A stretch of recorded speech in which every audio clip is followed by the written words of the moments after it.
this path that you're on, this is about you. What do you want to do?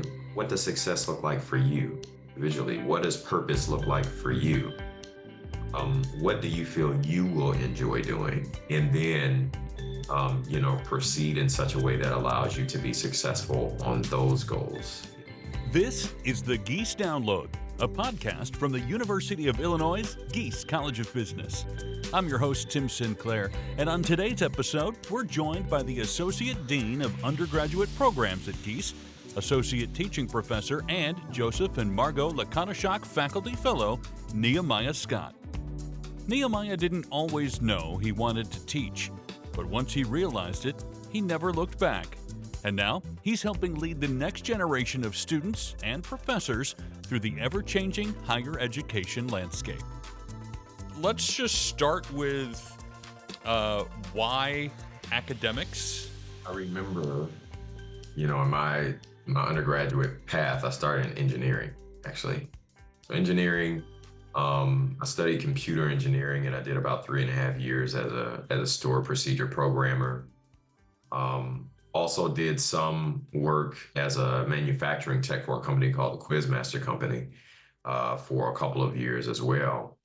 But being in academia, it was when I realized that I really love to learn, and then I realized that I like to help others learn. And it actually started when in just like study groups in undergrad but especially in my master's program. So when I was working on my MBA, we would have our case study groups, and people would always come to me with questions. Like I always seem to be that go-to person. Hey, can you help explain this concept? Can you help explain how to calculate this? What do you think about us presenting it in this way? Right. So I noticed that people would always look to me as kind of like the leader of the group. And it kind of opened my eyes a little bit to, one, maybe I have a knack for this. Maybe I have a strength for it. But in addition to that, that's also when I realized that I actually loved to teach people. While that was happening, it just so happened that my mom when we would talk, she would bring it up pretty consistently. Have you thought about pursuing a PhD? I think you would be really good at, teaching. I think you should pursue a PhD. And she continued to repeat that. And then the rest is history. I started to apply to PhD programs, was accepted at the University of Toledo, where I also did my undergrad and my master's degree. And that brought me here to Illinois and the Gies. It was my first position right outside of graduating with a PhD. And I can say, looking back, I'm so glad that I made the decision to go the academic route. And I'm glad that I listened to my mom, who was so consistent, again, in telling me that I should really explore the opportunity. What was alluring to you about Illinois specifically? Now, if your first opportunity coming out of your PhD, maybe it was just like, hey, they're going to give me a job and pay me to do what I love. But I'm guessing there might have been more to it than that. What sort of made you go, this is what I want to do and where I want to do it? So, honestly speaking, when I was on the market, there's so many schools out there that positions that are open that you're going to apply to. So it was a pretty steep learning curve for me when I was applying and learning about all the different institutions, and that includes Gies. But there were particular things that quickly stood out to me about Gies that let me know that I want to be there. One, based on all of the information that was on the website, the faculty profiles. I also remember at the time that I was interviewing for this position was around the first year that the IMBA was going to, have their first cohort as well. That was an idea at that point that I had not even heard of or seen anywhere else. And so that clearly let me know that this was a really innovative environment. But looking at all of the faculty profiles, as I was, out in the market, looking at the faculty profiles on the Gies website also let me know that I was coming to a very high intellectual environment. So, it's kind of the best of both worlds for me. It's really, really intellectual, and it's also a really, really innovative place. The third thing that really stood out to me is that it's intellectual and innovative in both the research aspect as well as the teaching aspect, which I really loved as well. I did not see that um, very often across the board. It seemed like one or the other was more so emphasized. But Gies stood out to me as a place that was, appropriately balanced in that way, and that's something else that really drew me to Gies. You are now in a role that I would assume includes more oversight than when you started, which also may mean less actual teaching. But before we go too far down that road, in layman's terms, for me mainly, describe to me what you do and what your job description now entails. That you're an associate dean. As associate dean, I'm associate dean of our undergraduate programs. And in that role, I am responsible for all the strategy, the planning, the operations, and then the stewardship of the budget that is the Office of Undergraduate Programs. And within this unit, we have resources, we have programming, and we offer services to our undergraduate students that ultimately helps them, embark on this student experience that I would characterize as unified, transformative, and an unmatched student experience. But to get an even better picture of what I do in terms of leadership in the different areas, it's probably good to explain what the portfolio of programs in the Office of Undergraduate Programs looks like. One of the things that I really love about my role is that in all of those functions that I explained earlier, the strategy, planning, stewardship of budget, um, is across a diversified portfolio of programs. And so it includes things such as our Gies Global Office, which is study abroad for our undergraduate students. It includes all of our academic advising as well, and our student success units. Right? Student success is really the unit that is responsible for helping make sure that all of the students in the college are succeeding, and especially those who may have been experiencing some type of academic challenges. It also houses our student records office as well, our honors group, recruitment, outreach, admissions, and undergraduate scholarships. We also have access and multicultural engagement, which is a unit that is really meant for intercultural learning and community building. So you look at all of these different units, and you may be thinking, well, those seem like really different, distinct individual units, and to some degree they are. But when we look at them as a group, as a portfolio, it's a really strong group of 29 other people that I always say I have the opportunity to work with because they're fantastic. Absolutely love working with them. Um, to see how we can continue to provide this high quality undergraduate experience for our students. Over time and over the years you've been at Illinois, what have you seen now to be some of the biggest obstacles or biggest hurdles or biggest challenges that students have to overcome that maybe 10 or 20 years ago or even longer ago than that weren't really a thing? What's new and happening right now that you guys feel are challenges for students there at Geese? I would say over the last few years, one of the things that's changed, especially for undergraduate students, is being able to balance the value of in-person classes and online classes. Right? I think, here at Geese in our graduate space, because of the graduate programs and the IMBA, especially as a pioneering program, right? There is, the value of online learning has been well understood for several years. In the undergrad space, it started to become fairly new and more widespread due to the pandemic, right? But even then, in the undergrad space at Geese, it wasn't brand new because there would be summer courses that would be asynchronous, may have some type of synchronous option that have also been online.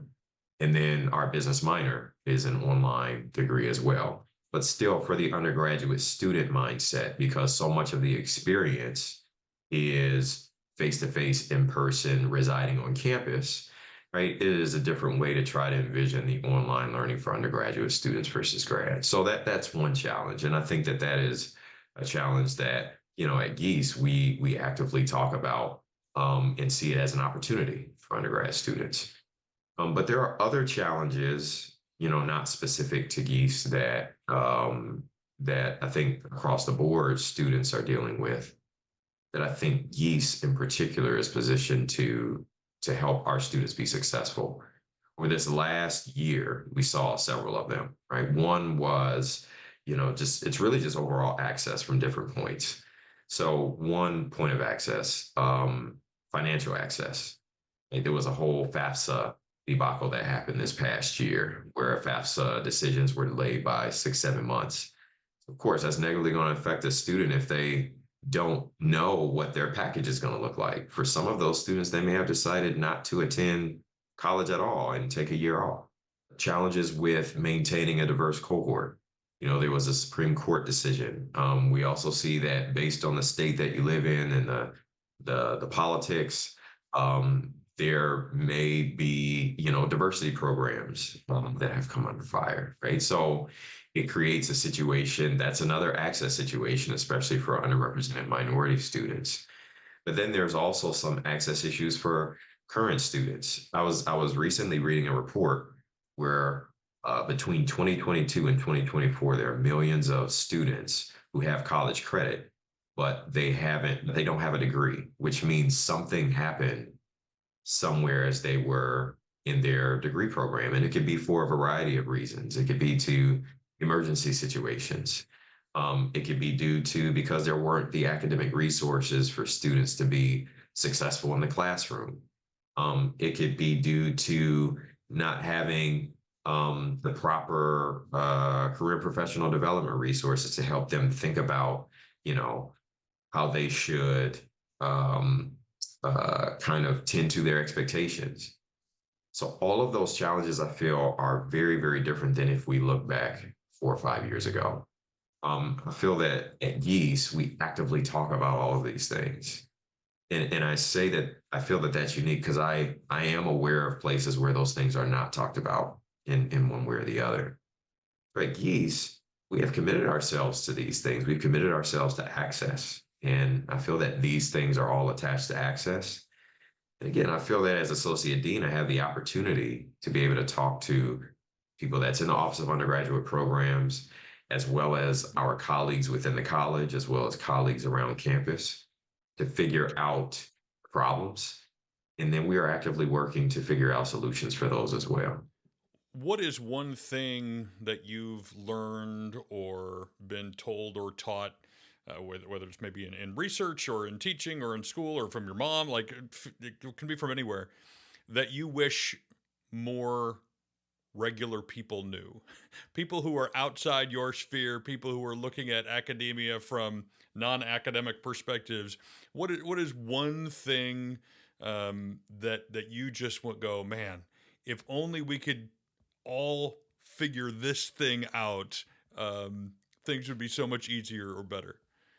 Yeah. So I think one thing, and I often think about this actually. I feel like I think about it almost every day because because it is my field, and that is supply chain. I often think about the opportunities that are present to make sure that people, both in academia, outside of academia, whatever industry they are, understand just how important supply chain management really, really is.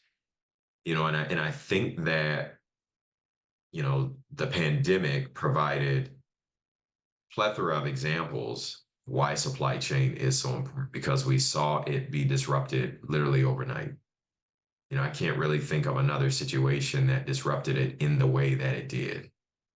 Um, and I think during that time, because people were going to the store for food, for hardware supplies, for uh, cleaning supplies, whether it was in the healthcare industry for medical supplies and medical equipment around the world at the same time, we saw what happens when we need something and we're not able to get it.